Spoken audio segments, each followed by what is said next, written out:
बिस्मिल्लाहिर्रहमानिर्रहीम। अस्सलाम वालेकुम। मेरा नाम डॉक्टर जावेद इकबाल फारूकी है, professor of medicine, consultant gastroenterologist and hepatologist. मुझे उम्मीद है कि आप सब अपने अपने घरों में अपने प्यारों के साथ, अपने बच्चों के साथ बखैर व आफियत होंगे। कोरोना के बारे में अब तक आप लोगों ने बहुत सारी वीडियोस देखी होंगी और बहुत सारे टेक्स्ट मैसेजेस पढ़े होंगे। टीवी के हर चैनल पर कोरोना की बात हो रही है। कोरोना क्या है, कैसे फैलता है और इससे कैसे बचा जा सकता है। मैं अपने इस वीडियो मैसेज में WHO गाइडलाइंस की रोशनी में कोरोना इन्फेक्शन के चंद ऐसे पहलुओं पर बात करना चाहता हूँ जिसके बारे में लोगों के जहनों में कुछ गलतफहमियाँ पाई जाती हैं। हम सब जानते हैं कि कोरोना से बचाव के लिए self isolation, social distancing, mask का इस्तेमाल और अपने हाथों का बार बार साफ करना लाजमी है। ऐसे में जहन में ख्याल आता है कि कोरोना से बचने के लिए कुछ और भी तरीके हैं या नहीं। हमारे पास मार्केट में निमोनिया और इन्फ्लुएंजा से बचाव की बेहतरीन वैक्सीन मौजूद है। ये सवाल पूछा जाता है कि क्या ये वैक्सीन कोरोना वायरस से भी बचाती है या नहीं, तो इसका जवाब नहीं में है। निमोनिया और इन्फ्लुएंजा की वैक्सीन एक बेहतरीन वैक्सीन है, लेकिन ये कोरोना से नहीं बचाती। कोरोना वायरस की वैक्सीन पर काफ़ी रिसर्च हो रहा है और उम्मीद है कि इस साल के आखिर में या अगले साल के शुरू में हमारे पास कोरोना की एक बेहतरीन वैक्सीन मौजूद होगी। हम जानते हैं कि गार्लिक या लहसुन एक हेल्दी फूड आइटम है और इसमें इन्फेक्शन से बचाव की कई खसूसियात शामिल हैं। ताहम अब तक कोई भी सबूत नहीं मिला कि लहसुन के इस्तेमाल से कोरोना से बचा जा सकता है, और यही बात प्याज के बारे में भी कही जाती है और हम कह सकते हैं कि प्याज से भी कोरोना इन्फेक्शन की हिफाजत मुमकिन नहीं है। एक और ख्याल जो जहन में आता है कि क्या नीम गर्म और नमकीन पानी से अपनी नाक को बार बार धोने से कोरोना से बचाव मुमकिन है या नहीं, तो इसका जवाब भी मनफी में है। इसी तरह ये ख्याल भी गलत फहमी पे मबनी है कि मौसम की शिद्दत यानी सख्त सर्दी और तेज़ गर्मी में कोरोना वायरस मर जाता है, लिहाजा बहुत ठंडा पानी इस्तेमाल किया जाए या बहुत सख्त गर्म पानी से नहाया जाए तो कोरोना वायरस से बच जाओगे, ये भी कंप्लीट गलत फहमी है और ऐसा नहीं है।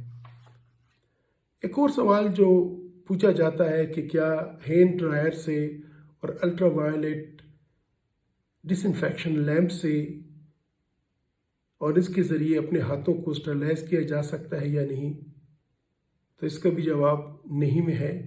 हाथों को साफ़ करने के लिए alcohol based hand sanitizers use करें और जिस तरह के बताया जाता है बार बार साबुन से अपने हाथों को धोएं। यही एक तरीका है अपने हाथों को साफ रखने का।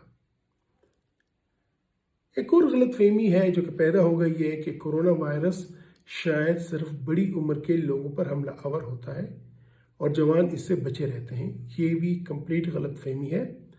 कोरोना वायरस हर उम्र के इंसान को हो सकता है, चाहे वो बच्चा है, चाहे जवान है, चाहे बूढ़ा है, बड़ी उम्र का है, चाहे मर्द है या औरत है, दुनिया में किसी भी मुल्क का हो, कोरोना वायरस उसको इन्फेक्ट कर सकता है। हाँ, ये ज़रूर है कि बड़ी उम्र के लोग और ख़ुसूसन वो जिनको कोई पहले से बीमारी हो, जिस तरह शुगर, ब्लड प्रेशर, दिल की बीमारी, सीने की बीमारियाँ, तो ये ऐसे लोग हैं कि जिसमें या किसी और कोई जिस्मानी कमज़ोरी हो, तो ये वो ऐसे मरीज़ हैं कि जिनमें कोरोना वायरस बड़ी शिद्दत से आता है और यही वो तबका है कि जिसमें शरह अमवात कोरोना इन्फेक्शन से बहुत ज़्यादा है।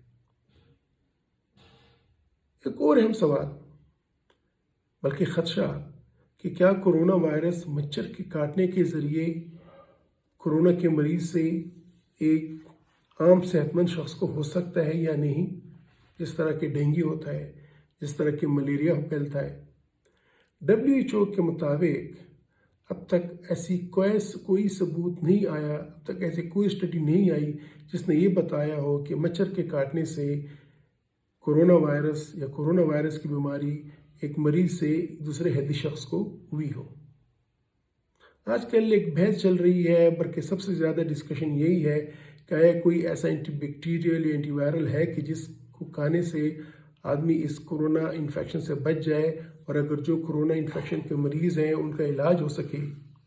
تقریباً 60 یا اس سے زیادہ دوائیوں پہ ریسرچ ہو رہی ہے، اور آج کل آپ لوگ سن بھی رہے ہوں گے یہ کلوروکوین، یہ اینٹی ملیریز اور ایزتھرومائسین کہ یہ استعمال ہو سکتے ہیں۔ فی الحال یہ تمام ایکسپیریمنٹل سٹیج میں ہیں، ابھی تک کسی بھی گائیڈ لائنز میں یہ نہیں بتایا گیا، کنفرم نہیں ہوا کہ یہ کورونا وائرس کا انفیکشن کا علاج ہے یا اس سے بچاؤ ممکن ہے، تو اپنے طور پہ کبھی آپ اس کو استعمال نہ کریں۔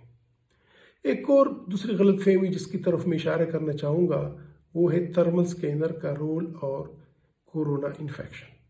عموماً ایئرپورٹس پہ یا باقی جگہوں پہ تھرمل سکین پہ ماتھے پہ رکھ کے ٹیمپریچر چیک کیا جاتا ہے، اور جو یہاں سے ڈکلیئر ہو جاتے ہیں وہ سمجھتے ہیں کہ شاید ہمیں کورونا انفیکشن نہیں ہے۔ یہ بات ایسی نہیں ہے، یہ غلط فہمی ہے۔ کورونا انفیکشن ہونا ایک اور بات ہے، اور اس کی وجہ سے بخار ہونا ایک دوسرا مرحلہ ہے۔ تو اگر خدا نخواستہ آپ کو کورونا انفیکشن ہوا ہے لیکن آپ کو ٹیمپریچر نہیں ہوا، تو تھرمل سکینر آپ کو ڈیٹیکٹ نہیں کرے گا، وہ کہے گا اس کو بخار نہیں ہے۔ تو آپ یہ نہ سمجھیں کہ مجھے کورونا انفیکشن نہیں ہے۔ ایسے میں آپ پہ لازمی ہوتا ہے کہ آپ 14 دن تک، 2 ہفتے تک اپنے آپ کو سیلف آئسولیشن میں چلے جائیں، اپنے آپ کو آبزرو کریں کہ خدا نخواستہ آپ کو انفیکشن تو نہیں ہے۔ اگر انفیکشن ہوگی تو اپنا آپ بتا دے گی 5ویں، 6ویں، 7ویں یا 10 دنوں تک۔ اور اگر آپ کا ٹیمپریچر ڈیٹیکٹ ہوا ہے، اس کے اندر نکل دیا کہ اس کو بخار ہے، تو پھر آپ کا ٹیسٹ کیا جائے گا کہ آئے یہ بخار آپ کو کورونا کی وجہ سے ہے یا کسی اور کی وجہ سے ہے۔ تو میرا کہنے کا مطلب یہ ہے کہ کورونا سے کلیئر ہو جانا یہ کوئی گارنٹی نہیں ہے کہ آپ کو کورونا انفیکشن نہیں ہے، آپ کو محتاط رہنا ہوگا۔ تو امید ہے کہ میری اس ادنا سی کوشش سے آپ کے ذہنوں میں کورونا کے متعلق جو بیشتر سوالات ہیں اس کا جواب مل چکا ہوگا۔ اللہ تعالیٰ ہم سب کو اپنی امان میں رکھے اور پوری دنیا کو اس آفت سے جلد چھٹکارا عطا فرمائے، آمین۔ خدا حافظ۔